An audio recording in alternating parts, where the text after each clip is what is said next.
Shalom, Bapak, Ibu, Saudara-saudari, juga anak-anak yang terkasih dalam Tuhan Yesus Kristus. Selamat hari Minggu, selamat berjumpa kembali dalam Kebaktian Minggu GKI Peterongan Semarang. Firman Tuhan dalam ibadah hari ini akan dilayankan oleh Pendeta Binsar J. Pakpahan. Sesaat lagi kita akan bersama memulai Kebaktian Minggu kita. Tapi mari kita simak terlebih dahulu tayangan Warta Jemaat minggu ini.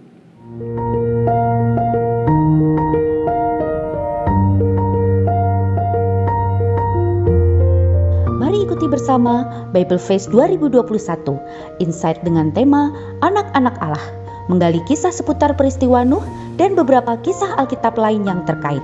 Pada hari Selasa, 16 Maret 2021 pukul 18.30 waktu Indonesia Barat dengan pembicara Pendeta Daniel Listiabudi dari Universitas Kristen Duta Wacana Yogyakarta. Masih di rumah aja, melalui aplikasi Zoom, melalui live streaming di kanal YouTube GKI Peterongan, juga melalui audio streaming di radio.gkipeterongan.org. Bukan basa-basi, kembali hadir dengan tema menarik, Behind the Scene Komisi Audio Visual, disiarkan langsung pada hari Kamis 18 Maret 2021 pukul 18.30 sampai 19.30 waktu Indonesia Barat melalui kanal YouTube GKI Peterongan. Dalam talk show kali ini, kita akan bersama membahas seputar pelayanan Komisi Audio Visual GKI Peterongan dan pemakaian teknologi dalam pelayanan gereja-gereja masa kini bersama Penatua Dr. Alvin Hendrianto dan Penatua Yohanes Iwan Sugiarto dengan pemandu acara Pendeta Rinta Kurniawati Gunawan.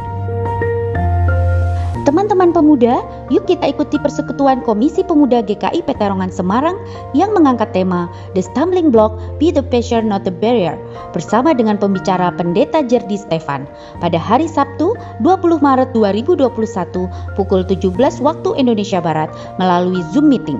Daftarkan diri rekan-rekan melalui WhatsApp ke nomor 0859 4202 5215 atau lihat publikasi yang disebarluaskan. Komisi Dewasa Muda mengajak semua rekan dewasa muda untuk ikut serta dalam acara Mental Clinic in Security bersama Dr. Siswanto, Magister Psikologi dan Psikolog pada hari Rabu 24 Maret 2021 pukul 19 waktu Indonesia Barat melalui Zoom Meeting. Segera daftar melalui WhatsApp ke nomor 0821 171 25211. 1 tahun berlalu sejak COVID-19 menjadi pandemi di seluruh dunia, banyak orang berjuang tidak hanya untuk sembuh, tetapi juga untuk bangkit dari keterpurukan. Dalam rangkaian masa raya Paskah 2021, Yesus terang di tengah kegelapan. Kita bersama akan melakukan aksi kasih dengan memberikan bingkisan Paskah berupa paket beri-beli untuk para tenaga kesehatan di Rumah Sakit Panti Wilasa, Citarum, Semarang. Dengan berpartisipasi dalam program ini, kita pun turut serta membantu perekonomian anggota jemaat yang menjadi mitra beri-beli.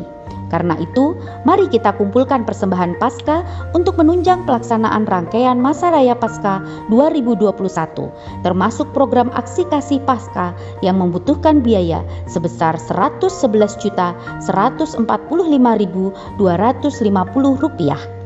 Persembahan Paskah dapat diberikan melalui pertama, transfer ke rekening gereja yang tertera di Warta Jemaat maupun yang ditampilkan dalam tayangan ibadah hari ini.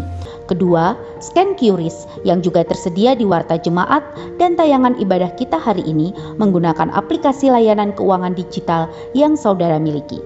Ketiga, memasukkan persembahan ke dalam kotak persembahan yang disediakan di kantor tata usaha gereja. Mohon untuk mencantumkan keterangan persembahan Paskah ketika saudara memberikan persembahan. Apabila saudara memberikan persembahan Paskah melalui transfer ATM maupun QRIS, saudara dapat mencantumkan angka 25 pada 2 digit terakhir nominal persembahan saudara. Mari berpartisipasi dalam pengembangan kualitas pelayanan GKI Peterongan Semarang. Saudari-saudara diundang untuk mengisi angket singkat yang tersedia pada tautan berikut, bit.ly/angket-GKIP.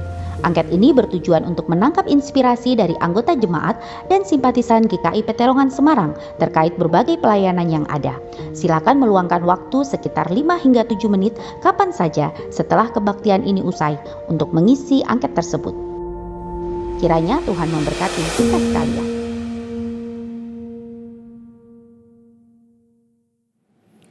Demikian warta Jemaat minggu ini.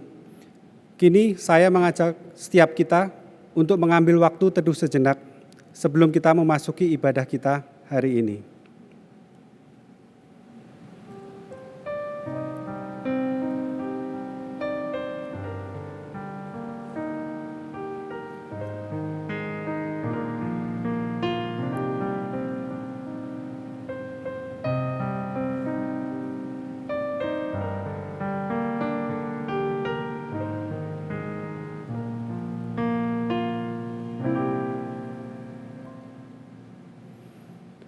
Empat lilin kami padamkan, tanda betapa sering kami menyerahkan kehidupan, dan betapa sering kami juga mematikan asa sesama. Ya Tuhan, kami datang ke kaki salib-Mu, ya sumber bahagia kami, penuntun hidup kami.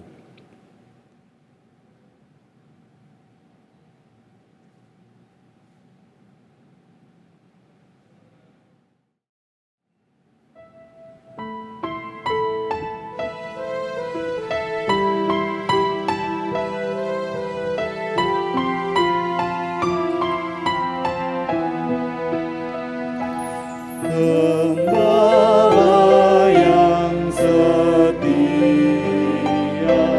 terima doa-Mu.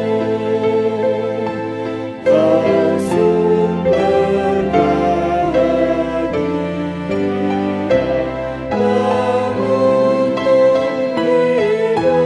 hidupku. Sabda-Mu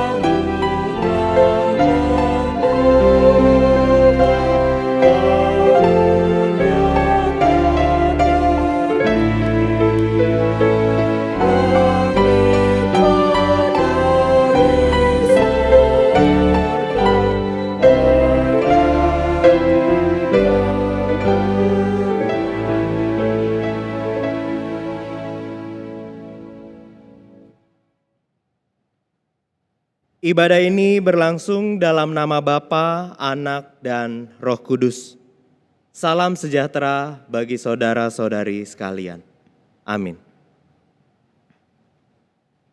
Selamat hari Minggu, Bapak Ibu Saudara yang terkasih dalam Tuhan Yesus Kristus. Minggu hari ini kita telah memasuki Minggu Prapaskah keempat, dan kita masih menjalani masa-masa pertobatan kita dengan terus merenungi tokoh-tokoh dan peristiwa-peristiwa di seputar beberapa perayaan Paskah yang dapat kita jumpai dalam Alkitab kita. Tema yang diusung dalam Minggu Prapaskah keempat ini adalah Ezra bersama membangun asa. Firman Tuhan akan dilayankan oleh Pendeta Binsar Jonathan Pakpahan dari Sekolah Tinggi Filsafat Teologi Jakarta. Dan kini kita diberi kesempatan untuk mengakui setiap dosa, juga pelanggaran yang telah kita lakukan. Karenanya mari kita tundukkan kepala dan bersama kita berdoa. Kita berdoa. Bapa yang penuh kasih, dosa kami terlalu berat untuk dipikul, terlalu nyata untuk disembunyikan, dan terlalu dalam untuk diabaikan begitu saja. Ampuni apa yang telah membuat bibir kami gemetar, apa yang menyusahkan hati kami, dan apa yang telah membuat api penghakiman menjadi api yang menghanguskan bagi kami. Bebaskan kami dari masa lalu yang tidak dapat kami ubah. Bukakan kami masa depan yang di dalamnya kami dapat mengalami perubahan.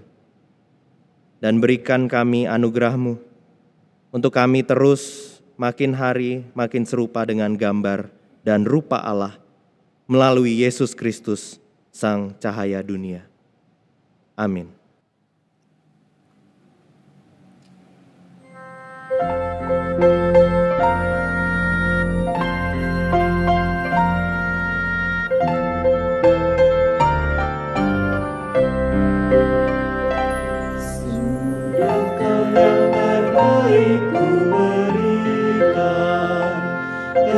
Kepada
Bapak Ibu Saudara yang terkasih dalam Tuhan Yesus Kristus, terimalah anugerah Tuhan seperti yang hendak diingatkan kepada kita melalui surat Ibrani 10 ayat 22 sampai 24.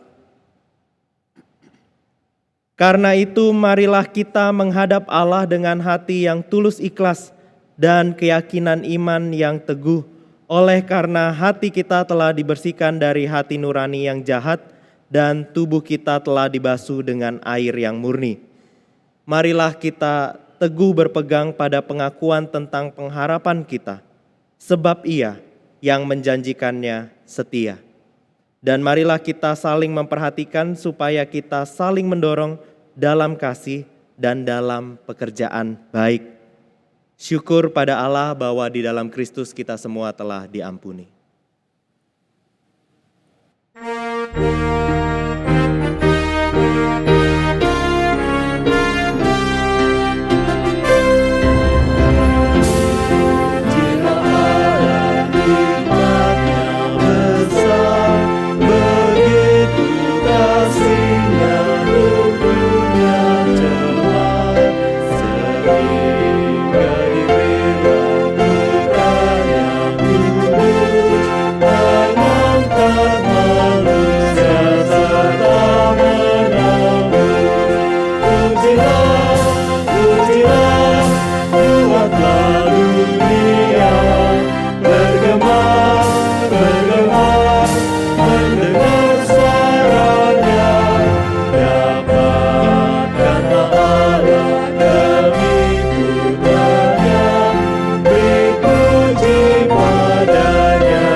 Saudara-saudara, sebelum kita masuk ke dalam pemberitaan firman Tuhan, mari kita berdoa. Allah pengasih, kami bersyukur kami masih boleh bersekutu, baik di gereja maupun melalui ruang digital, dan kami memohon berkat-Mu agar ketika kami membaca sebagian dari firman-Mu, kami boleh Engkau kuatkan dan berikan pertolongan, sehingga di minggu Prapaskah keempat ini, kami boleh sama-sama saling menguatkan bersama merajut asa. Terima kasih Allah, sertai kami, ajari kami karena kami siap mendengarkan dan menjadi pelaku firman-Mu. Dalam nama Tuhan Yesus Kristus, kami berdoa. Amin. Bacaan firman diambil dari Esra 6 ayat 1 sampai 5, dilanjutkan ayat 13 sampai 22. Esra 6 ayat 1 sampai 5 dilanjutkan ayat 13 sampai 22. Dalam perikop ini dikisahkan betapa bangsa Israel merasakan penyertaan Tuhan dalam pembangunan kembali bait-Nya yang kudus, dan mereka bersukacita karenanya. Beginilah firman Tuhan. Sesudah itu, atas perintah Raja Darius, diadakanlah penyelidikan di perbendaharaan di Babel, di tempat naskah-naskah disimpan. Kemudian di Ahmeta, benteng yang di provinsi Media, didapati sebuah gulungan yang isinya sebagai berikut. Piagam. Pada tahun pertama zaman Raja Kores, dikeluarkanlah perintah oleh Raja Kores mengenai rumah Allah di Yerusalem. Rumah itu haruslah dibangun kembali sebagai tempat orang mempersembahkan korban sembelihan dan korban api-apian. Haruslah tingginya 60 hasta dan lebarnya 60 hasta. Dan haruslah dipasang 3 lapis batu besar-besar dan 1 lapis kayu. Biayanya harus dibayar dari perbendaharaan kerajaan. Dan juga perlengkapan emas dan perak rumah Allah yang diambil oleh Nebukadnezar dari bait suci yang di Yerusalem dan dibawa ke Babel itu haruslah dikembalikan, supaya kembali pula ke dalam bait suci yang di Yerusalem, ke tempatnya yang semula. Dan engkau haruslah menaruhnya di dalam rumah Allah. Ayat 13. Kemudian di Tatnai, bupati daerah sebelah barat sungai Efrat, Setar-Bosnai dan rekan-rekan mereka berbuat dengan seksama menurut apa yang diperintahkan Raja Darius. Para tua-tua orang Yahudi melanjutkan pembangunan itu dengan lancar, digerakkan oleh nubuat Nabi Hagai dan Nabi Zakaria bin Ido. Mereka menyelesaikan pembangunan menurut perintah Allah Israel dan menurut perintah Kores, Darius, dan Artasasta, raja-raja negeri Persia. Maka selesailah rumah itu pada hari yang ketiga bulan Adar, yakni pada tahun yang ke-6 zaman pemerintahan Raja Darius. Maka orang Israel, para imam, orang-orang Lewi, dan orang-orang lain yang pulang dari pembuangan merayakan pentahbisan rumah Allah ini dengan sukaria. Untuk pentahbisan rumah Allah ini, mereka mempersembahkan lembu jantan 100 ekor, domba jantan 200 ekor, dan anak domba 400 ekor. Juga kambing jantan sebagai korban penghapus dosa bagi seluruh bangsa Israel 12 ekor, menurut bilangan suku Israel. Mereka juga menempatkan para imam pada golongan-golongannya dan orang-orang Lewi pada rombongan-rombongannya untuk melakukan ibadah kepada Allah yang diam di Yerusalem sesuai dengan yang ada tertulis dalam kitab Musa. Dan pada tanggal 14 bulan pertama, mereka yang pulang dari pembuangan merayakan Paskah. Karena para imam dan orang-orang Lewi bersama-sama mentahirkan diri, sehingga tahirlah mereka sekalian.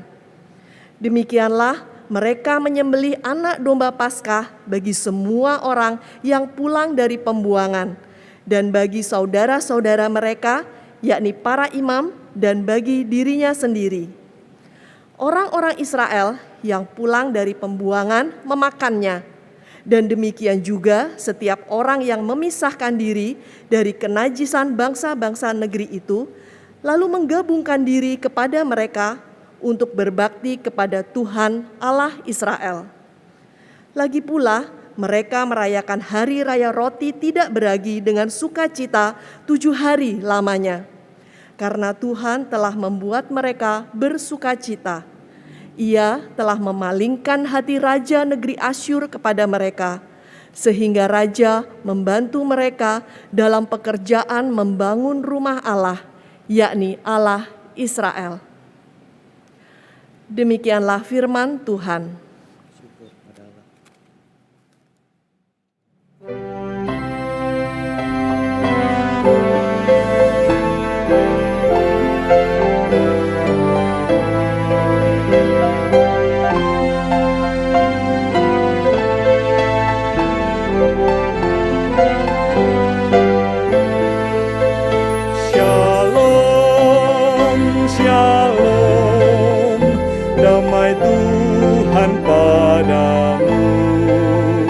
Shalom, shalom, sejahteralah hidupmu.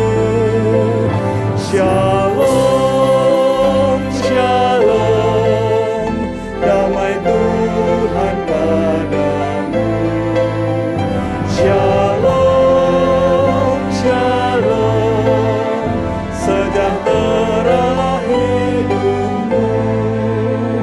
Ku senang saat orang berkata, mari kita ke rumah Tuhan. Kini kaki kami berdiri di pintu gerbangmu Yerusalem.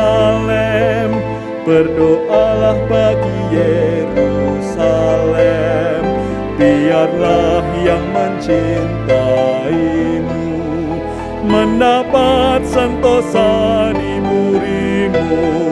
Sejahteralah bagi Yerusalem. Shalom, shalom, damai Tuhan padamu. Shalom, shalom, sejahteralah hidupmu.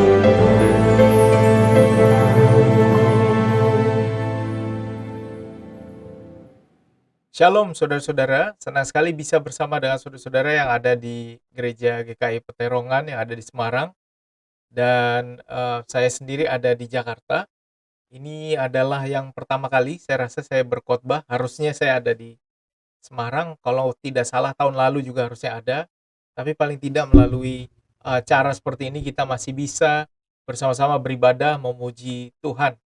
Nama saya Binsar Pakpahan, saya pendeta HKBP, dosen di Sekolah Tinggi Filsafat Teologi Jakarta, mengajar filsafat dan teologi publik. Ibu Bapak, saudara-saudara yang terkasih, kita tadi telah membaca Alkitab yang diambil dari, terutama firman Tuhan hari ini yang diambil dari Ezra 6 ayat 1 sampai 5 dan ayat 13 sampai 22. Dan tema minggu kali ini adalah bersama membangun asa. Saudara-saudara, pada tahun 2019 saya kebetulan pergi dan mengikuti sidang raya PGI yang ada di Waingapu di Sumba.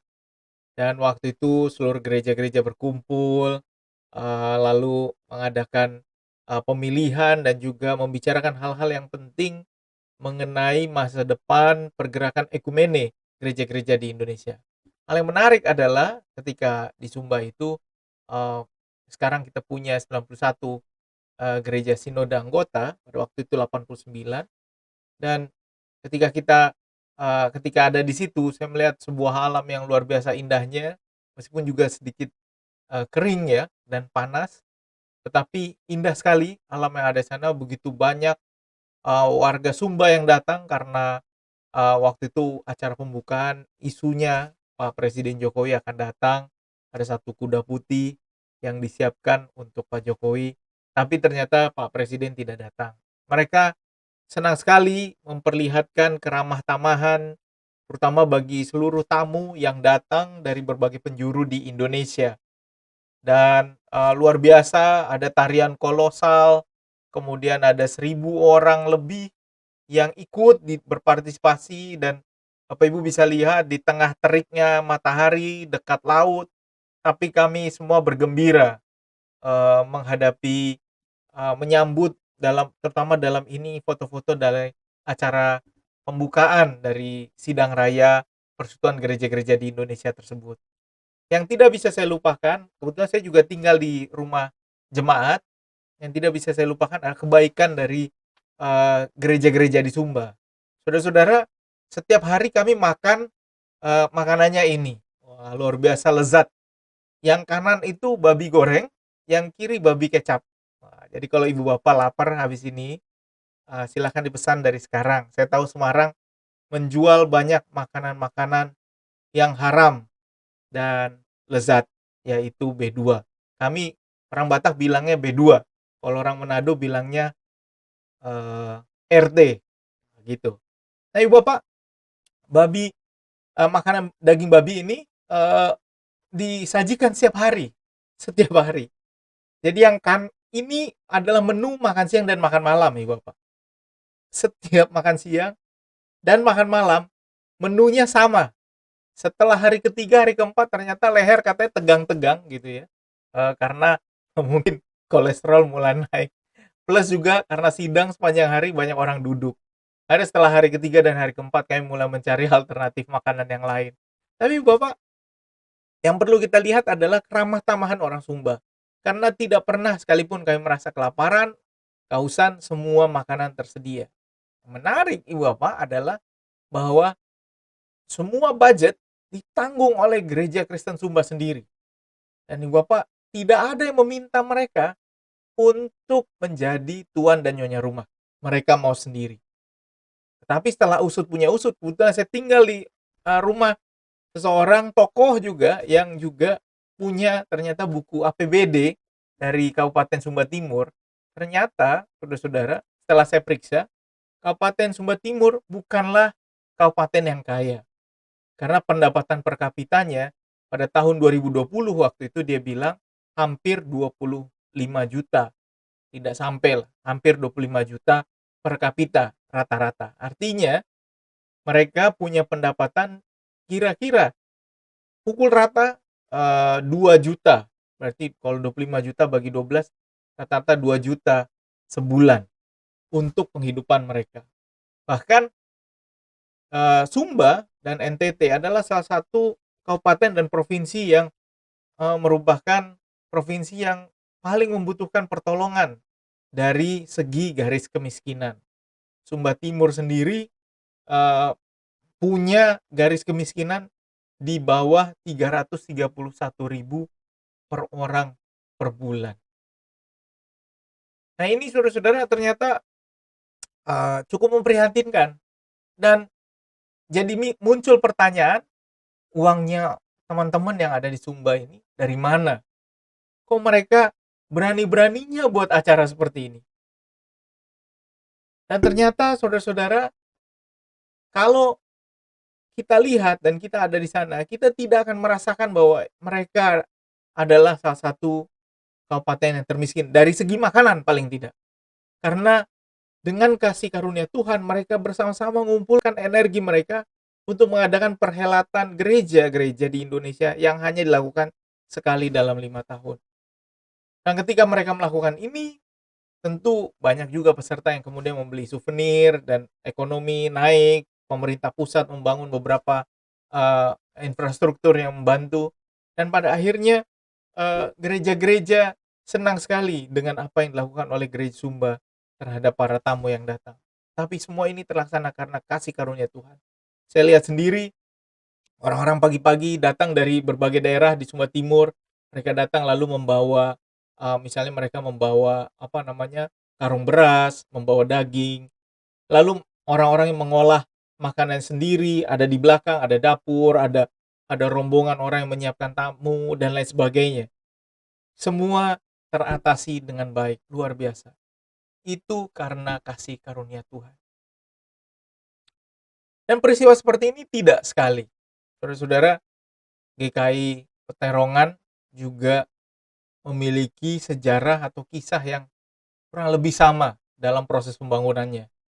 Saya mohon maaf jika ada sejarah yang salah, tapi jika salah, salahkan yang menulis sejarah karena saya mengambil penulisan sejarahnya dari website gereja.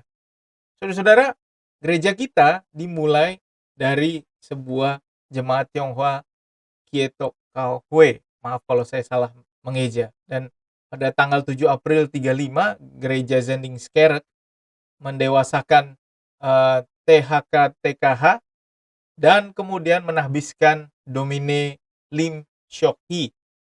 Dan pada tahun 35, 12 tahun kemudian atau beberapa tahun kemudian, baru 17 tahun kemudian baru jemaat bisa membeli tempat atau gedung gereja yang berlokasi di Jalan Karangsaru nomor 2. 2 tahun kemudian pembangunan baru selesai. Lalu pada tahun 57, saudara-saudara, THK TKH berubah menjadi GKI Semarang, hasil dari sidang sinode GKI Jawa Tengah ke-6 di Purwokerto. Pada tahun 69, GKI Semarang itu dibagi menjadi 3 rayon. Pada saat ini GKI Peterongan sudah menjadi salah satu rayon, yaitu rayon 3 Peterongan. Dan kemudian lokasi GKI Peterongan dibeli pada tahun 62, lalu mulai pembangunan. Tentu saudara-saudara, setiap proses pembangunan membutuhkan uang, membutuhkan dana. Apakah karena kita kaya kita bisa membangun gedung gereja ini? Kan tidak juga. Karena kasih karunia Tuhan, gedung gereja yang menjadi tempat kebaktian dari GKI Peterongan pada waktu itu masih Rayon Peterongan, bisa berdiri. Pada tanggal 31 Oktober 66, gereja GKI Peterongan resmi dianggap berdiri dan mandiri. Karena memiliki pendeta yang pertama di gereja tersebut. Dan ini, saudara-saudara, menjadi sebuah cerita dari bagaimana gereja kita, dan selanjutnya pada 6 Februari 87 GKI Rayon 2 Beringin dan Rayon 3 Peterongan didewasakan. Sehingga pada tahun 87 lah menjadi GKI Beringin dan GKI Peterongan. Nah, saudara-saudara, proses pembangunan gedung selalu membutuhkan dana. Dan proses ini membutuhkan kerjasama semua orang. Proses pembangunan, proses melakukan sesuatu yang baru, proses pendidikan, pembangunan jemaat, semuanya memerlukan hal yang baru. Dan ini yang mau kita lihat dari bagaimana Nabi Ezra membangun Bait Allah kembali. Saudara-saudara, Nabi Ezra dan Nehemia merupakan satu kitab yang kemudian dipisah. Bagi Nabi Ezra dan Nabi Nehemia, proses mereka adalah proses ketika bangsa Israel kembali dari tanah pembuangan, lalu mereka mulai membangun Bait Allah. Dan proses Bait Allah ini dibangun dalam jangka waktu yang cukup lama, saudara-saudara. Nanti Ezra juga termasuk sebagai orang yang mereformasi Bait Allah dengan ibadah yang benar. Kemudian ada juga Maleaki dan Nehemia. Pada waktu itu, saudara-saudara, Israel sesudah terbagi dua, Israel Utara ada di atas dengan ibu kota Samaria, Israel Selatan ada di bawah dengan ibu kota Yerusalem, dijajah oleh bangsa Persia. Bangsa Persia menguasai banyak daerah di daerah Timur Tengah, dan kemudian menghancurkan, kemudian Bait Allah hancur. Nah, saudara-saudara, pada waktu itu Bait Allah, kalau kita lihat, saudara-saudara, yang ada di sebelah kiri Bapak Ibu, itu adalah Bait Allah yang dibangun, terutama yang ada di bawah, kiri bawah itu adalah Bait Allah yang dibangun oleh Musa. Kemudian Raja Salomo membangun Bait Allah, itu yang ada di kiri atas. Kemudian Zerubabel membangun kembali Bait Allah yang sudah dibongkar, itu yang ada di tengah, dan agak lebih kecil dia. Dan nanti kemudian Herodes ikut membantu juga pembangunan Bait Allah. Sehingga di masa terakhir mereka memiliki Bait Allah yang cukup megah, meskipun kemudian kembali runtuh. Buku Ezra adalah buku yang bercerita mengenai bagaimana Bait Allah kembali dibangun. Permulaan pembangunan, bagian yang kita baca ini, terutama Ezra pasal 6, belum bercerita tentang Nabi Ezra sendiri. Nabi Ezra baru bertugas, nanti kita lihat di Ezra 7. Tetapi Ezra bercerita tentang pembangunan Bait Allah. Permulaan pembangunannya ada di Ezra 1 ayat 1. Saya mau bercerita sedikit, saudara-saudara, supaya kita agak tahu latar belakang dari kitab Ezra ini. Karena kitab Ezra mungkin Bapak Ibu baru baca sekali dalam beberapa tahun. Mungkin baik juga untuk kita lihat apa sejarahnya. Nah, di Ezra 1 ayat 1, terutama di pasal 1 maksud saya, ketika di Ezra pasal 1 dikatakan di ayat 2, beginilah perintah Kores. Jadi Raja Persia ketika dia mengirim bangsa Israel kembali pulang, lalu dia mengatakan, aku mau ngasih kamu tugas, kamu harus bangun kembali Bait Allah. Jadi bukan hanya menyuruh Bait Allah dibangun, dia bahkan juga mengatakan harus disokong oleh penduduk setempat dengan perak dan emas, harta benda dan ternak, di samping persembahan sukarela bagi rumah Allah yang ada di Yerusalem. Jadi ketika orang Israel pulang kembali ke tanah mereka setelah dibuang, mereka membawa barang-barang perak, emas, harta benda dan ternak. Jadi mereka membawa ini. Jadi mereka pulang tidak miskin nih Bapak. Mereka diberi berbagai bekal oleh Raja Kores. Lalu bukan hanya di situ, Raja Kores juga menyuruh mengeluarkan perlengkapan rumah Tuhan Jadi yang tadinya sudah dibawa pergi oleh Nebukadnezar disuruh dikembalikan. Dan seluruh barang emas dan perak itu berjumlah 5.400 item. Semuanya dibawa kembali ke Yerusalem. Lalu di pasal 3 bercerita soal bagaimana mereka memulai pembangunan Bait Allah yang dilakukan oleh Zerubabel dan Yesua bin Yozadak. Mereka mulai membangun kembali Bait Allah, dan ketika mereka mulai membangunnya, pembangunan pertama ini sempat terhenti 7 tahun. Dan yang serunya, saudara-saudara, pembangunannya terhenti karena ada pertengkaran di antara mereka sendiri. Jadi ada lawan orang Yehuda dan Benyamin mendengar bahwa orang-orang pulang dari pembuangan itu sedang membangun bait suci bagi mereka. Lalu mereka bilang, biarlah kami ikut bangun. Kami juga mau ikutan. Kami mau ikutan, kata mereka. Tapi Zerubabel dan Yesua lalu mengatakan, enggak apa-apa. Kami aja yang bangun. Gitu katanya, kami saja yang bangun. Seperti diperintahkan oleh Kores, Raja Negeri Persia. Lalu penduduk penduduk lokal yang tetap tinggal di situ sementara itu orang-orang yang baru kembali dari pembuangan ini membangun Bait Allah, orang yang tinggal di situ bilang kami mau ikutan, ditolak. Lalu mereka mulai melemahkan semangat orang Yehuda, mulai ngancam, mulai menakut-nakuti. Akhirnya pembangunannya berhentinya selama 7 tahun yang pertama.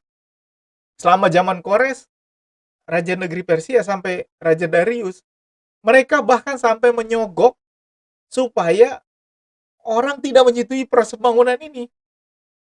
Seperti mungkin kalau ada gereja bertengkar, lalu yang mengadukan kepada orang luar bahwa gereja ini tidak punya IMB adalah orang gereja itu sendiri. Ini terjadi, Ibu Bapak. Dan setelah sekian lama berhenti, keluarlah perintah, hentikan orang-orang itu supaya kota itu jangan dibangun kembali sebelum aku mengeluarkan perintah. Lalu terhentilah pekerjaan bangun rumah Allah, terhenti sampai tahun yang kedua, atau 10 tahun berhenti. Nah, setelah ini berhenti selama 10 tahun, pembangunan ini kembali berjalan karena ada perintah lain dari Raja Darius. Dia meneruskan perintah Raja Kores yang pertama. Lalu dia bilang, biarlah pekerjaan membangun rumah Allah itu, bupati dan tua-tua orang Yahudi boleh membangun rumah Allah itu seperti di tempat yang semula. Jadi setelah ganti pemimpin, Ibu Bapak, Bait Allah yang sudah dimulai pembangunannya sempat dihentikan, baru kembali lagi prosesnya. Raja Darius bukan hanya menyuruh membangun kembali, dia juga memberi bantuan finansial. Luar biasa. Karena sebelumnya dihentikan, sekarang justru raja yang memimpin mengatakan silakan dilanjutkan, tapi dia bahkan ikut membantu biaya pembangunan. Lalu dia bahkan membuat perintah jangan sampai keputusan ini bisa dilanggar orang. Kalau ada yang melanggar, akan dicabut sebatang tiang dari rumahnya. Luar biasa dukungan raja ini. Sehingga kalau kita lihat proses pembangunannya, yang di sebelah kanan, gambar sebelah kanan adalah bait yang dibangun oleh Raja Salomo, maka bait yang di sebelah kiri adalah bait yang dibangun oleh Zerubabel. Jauh lebih sederhana dibandingkan bait Allah yang dibangun oleh Raja Salomo. Tetapi bait Raja Salomo nanti akan dikembangkan kembali oleh Herodes sehingga bait Allah jauh lebih megah di zamannya Herodes nanti. Nah, ketika Nehemia dan Ezra mulai membangun, ada pembagiannya.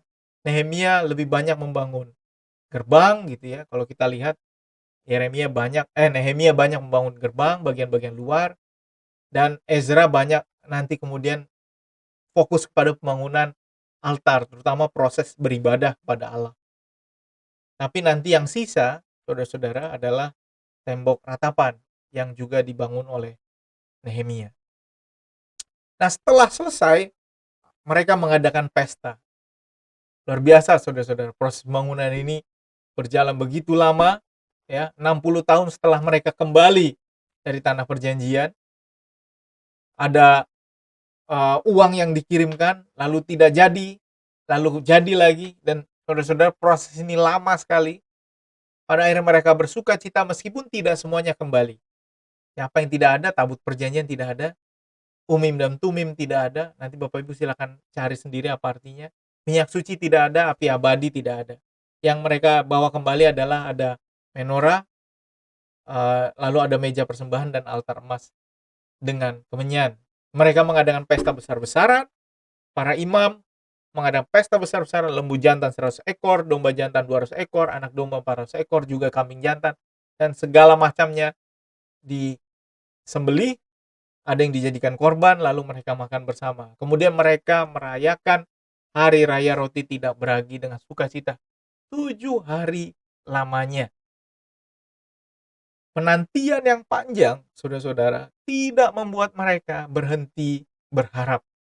Penantian yang panjang, bahkan mereka mungkin selama 10 tahun itu memandang-mandang bangunan yang tidak jadi dibangun ini karena dilarang. Mereka melihat, tapi mereka tetap menjaga asa mereka. Mereka tetap menjaga harapan mereka.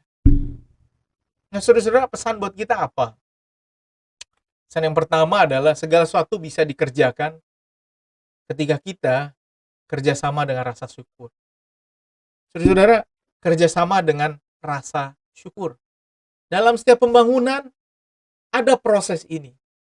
Dalam setiap pengumpulan dana bagi gereja-gereja, kita mengumpulkannya karena rasa syukur, saudara-saudara.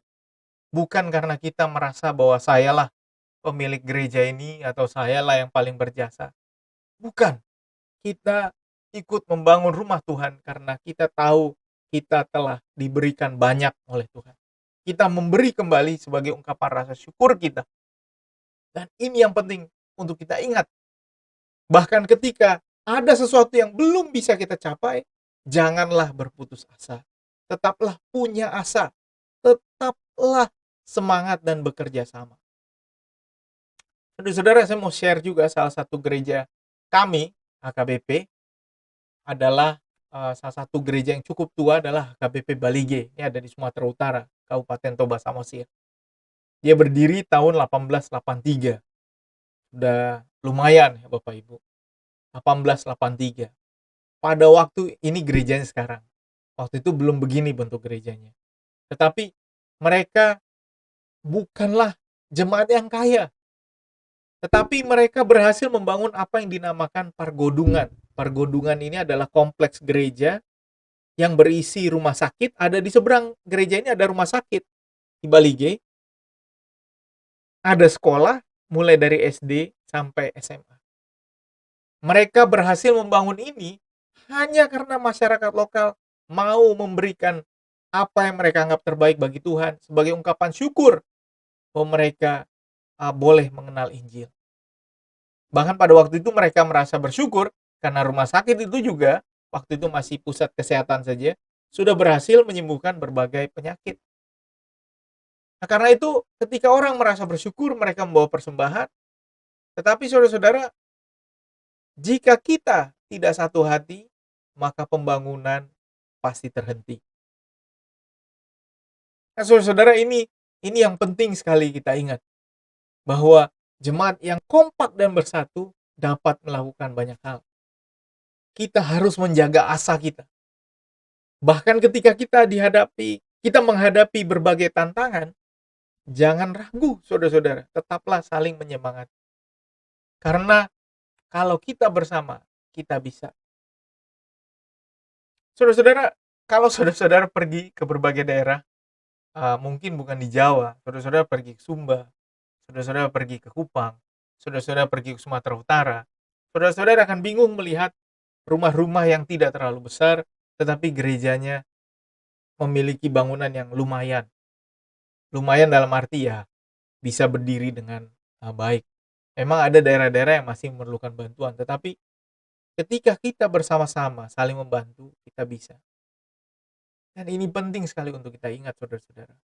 Bait Allah bisa dibangun bukan karena orang-orang yang jago. Bukan karena ada yang berjasa lebih. Bait Allah bisa dibangun karena kerjasama orang-orang. Dan ini yang penting untuk kita ingat. Bersama kita bisa. Tetapi kalau di dalam gereja mulai ada perpecahan, ini jadi masalah nih Bapak. Kami waktu itu mengadakan penelitian di daerah Bekasi. kenapa gereja-gereja ditutup. Dari berbagai cerita yang kami kumpulkan, kadang-kadang ada gereja ditutup, saudara-saudara, bukan karena pihak luar, tapi karena di dalam bertengkar, lalu yang di dalam ini ngadu keluar. Wah, itu gereja nggak lengkap, ini gereja begini, begitu. Dan akhirnya membuat pembangunan, bukan hanya pembangunan, bahkan ibadah yang ada di gereja itu harus berhenti. Nah, ini yang harus kita perhatikan sebagai gereja. Marilah kita saling bekerja sama. Tentu cerita yang di Bekasi itu tidak semua gereja, ada 1-2 lah yang unik sekali yang kami temukan. Tapi ini bisa terjadi di mana-mana ketika kita tidak satu hati. Jangankan pembangunan, ibadah saja bisa jadi hal yang membuat kita tidak nyaman kalau kita tidak bersama, tidak sehati dan sepikiran. Nah, saudara-saudara, inilah saat yang paling penting untuk saling menjaga asa. Karena ini juga saatnya kita menanti akhir dari pandemi ini sambil tetap menjaga keamanan. Bahkan juga Bapak Ibu yang masih menanti divaksin atau yang sudah divaksin, kita harus tetap memakai masker, mencuci tangan, dan menjaga jarak. Karena dengan menjaga harapan seperti ini, kita bisa maju terus ke depan. Dan satu juga Ibu Bapak, kalau Ibu Bapak ada teman yang sedang sakit, ada teman yang sedang dirawat, kita juga saatnya memberi semangat, jangan juga membuat dia lemah. Membuat dia lemah, udah ngirim pesan ke dia, kirim pesannya, wah, ya nih, si ini kemarin kena COVID meninggal. Itu tidak memberi semangat sama sekali. Lebih baik jangan kirim pesan kalau mau ngomong seperti itu.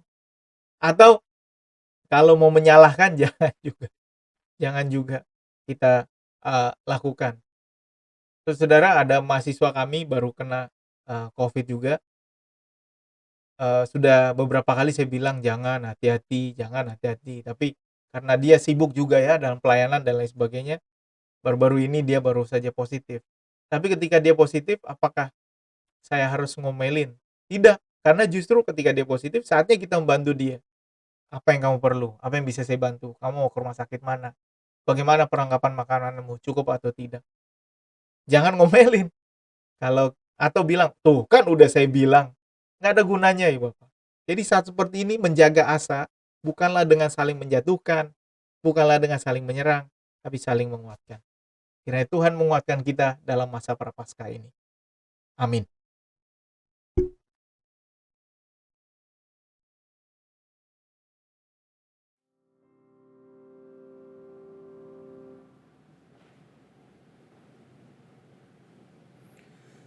Marilah dengan hati yang terarah pada Kristus, kita ikrarkan kembali janji baptisan kita menurut pengakuan iman rasuli yang berbunyi demikian. Aku percaya kepada Allah, Bapa yang Maha Kuasa, Khalik langit dan bumi, dan kepada Yesus Kristus, anaknya yang tunggal Tuhan kita, yang dikandung dari Roh Kudus, lahir dari anak darah Maria, yang menderita sengsara di bawah pemerintahan Pontius Pilatus, disalibkan, mati dan kuburkan, turun ke dalam kerajaan maut. Pada hari yang ketiga, bangkit pula dari antara orang mati, naik ke surga, duduk di sebelah kanan Allah, Bapa yang Maha Kuasa. Dan dari sana ia akan datang untuk menghakimi orang yang hidup dan yang mati. Aku percaya kepada Roh Kudus, gereja yang kudus dan am, persekutuan orang kudus, pengampunan dosa, kebangkitan orang mati, dan hidup yang kekal. Amin.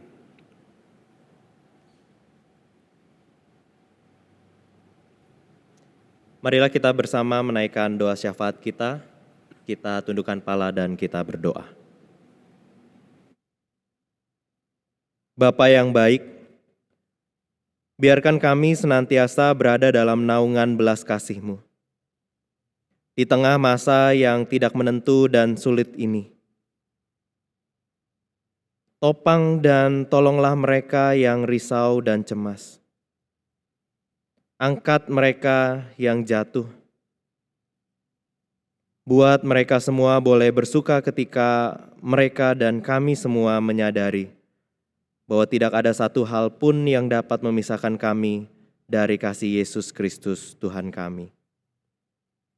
Ya Bapa, melalui Yesus Kristus Engkau telah mengajar kami untuk mengasihi sesama kami dan untuk menyatakan kepedulian kepada mereka yang membutuhkan, seperti kami hendak melakukannya untuk Engkau. Dan di masa-masa seperti ini, berikanlah kami kekuatan untuk menghibur mereka yang berduka, merawat mereka yang sakit, dan untuk ikut menopang mereka yang lemah. Berangkat dari cinta kasih yang kami miliki, cinta yang Tuhan nyatakan bagi setiap kami, dan kami lakukan hanya bagi kemuliaan nama-Mu. Ya Bapa, Engkau yang begitu mengasihi kami, beradalah dekat dengan mereka yang sakit, yang bergumul, dan mereka yang berada dalam isolasi karena COVID-19. Dalam kesendirian mereka, Engkau hadir memberi kekuatan. Dalam kegundahan hati mereka, Engkau hadir sebagai pengharapan yang teguh. Dalam kegelapan yang mereka rasakan, Engkau hadir seperti cahaya yang terus menerangi. Kami berdoa, menaruh pengharapan kami bersama dengan Dia yang telah menderita seorang diri di atas kayu salib. Yesus Kristus, Sang Sahabat, Juru Selamat, dan Guru yang telah mengajar setiap kami berdoa. Bapa kami yang di sorga, dikuduskanlah nama-Mu. Datanglah kerajaan-Mu. Jadilah kehendak-Mu di bumi seperti di sorga. Berikanlah kami pada hari ini makanan kami yang secukupnya, dan ampunilah kami akan kesalahan kami, seperti kami juga mengampuni orang yang bersalah pada kami. Dan janganlah membawa kami ke dalam pencobaan, tetapi lepaskanlah kami daripada yang jahat. Karena Engkaulah yang mempunyai kerajaan dan kuasa dan kemuliaan sampai selama-lamanya. Amin. Kini kita bersama diajak untuk menyatakan syukur kita pada Tuhan melalui persembahan. Dimanapun saudara berada, saudara dapat memberikan persembahan minggu, persembahan bulanan, persembahan syukur, dan perpuluhan melalui 1. Transfer ke rekening bank yang tercantum di layar maupun dari warta digital. 2. Scan QRIS menggunakan aplikasi layanan keuangan digital yang ada. 3. Memasukkan ke dalam kotak persembahan yang disediakan di kantor tata usaha gereja. Apabila saudara memberikan persembahan melalui transfer ATM atau QRIS, tambahkan kode unik pada 2 digit terakhir. Nominal persembahan saudara. Informasi kode unik dapat Anda temukan pada warta digital. Sebagai pengingat bagi kita semua, saya akan membacakan nats yang saya ambil dari Mazmur 116 ayat yang ke-17 yang berbunyi demikian. Aku akan mempersembahkan korban syukur kepadamu dan akan menyerukan nama Tuhan. Marilah kita berdoa. Bapa di surga, terima kasih Bapa buat hari ini, meskipun kami ada di rumah kami masing-masing, tapi kami boleh beribadah secara online bersama-sama dengan jemaat lain yang ada di rumahnya juga Bapa. Dan saat ini Bapa, kami mengucapkan puji syukur juga buat kesempatan yang Kau berikan untuk kami memberikan persembahan kami Bapa.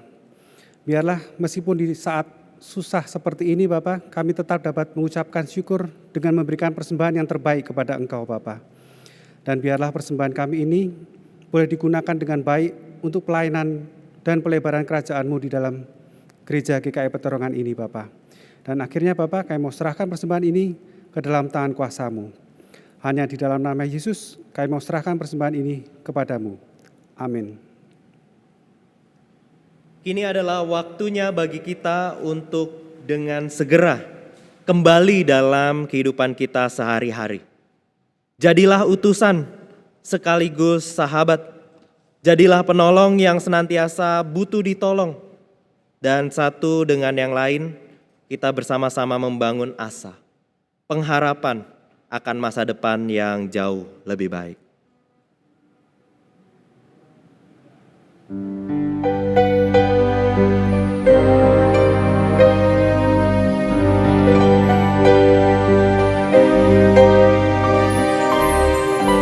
Aku Tuhan semesta, cerita-Mu dengar. Kau di dunia yang gelap, ku selamatkan. Akulah penciptakan, malam jadi benderang. Siapakah utusanku membawakan? Ini aku, utus aku. Ku dengar Engkau memanggilku.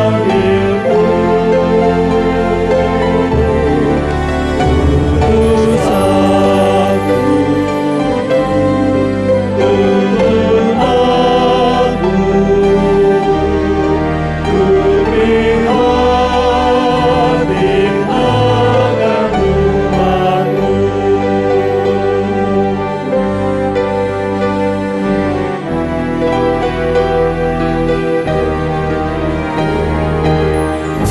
Aku Tuhan semesta, ku menanggung sakitmu dan menangis karena kau tak mendengar.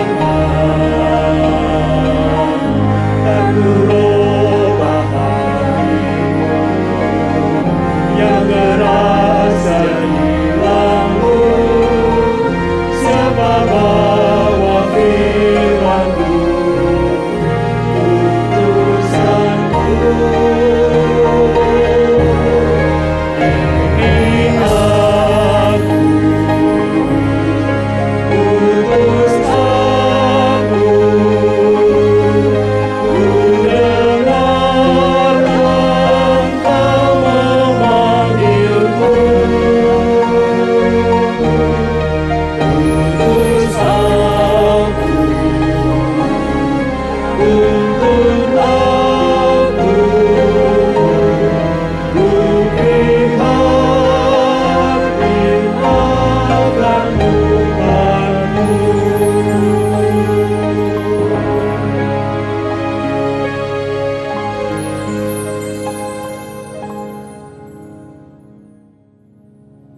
Maka arahkanlah hati kita kepada Tuhan dan kita mohonkan berkat dari Tuhan. Tuhan memberkati kita dan melindungi kita. Tuhan menyinari kita dengan wajah-Nya dan memberi kita kasih karunia. Tuhan menghadapkan wajah-Nya kepada kita dan memberi kita damai sejahtera. Amin.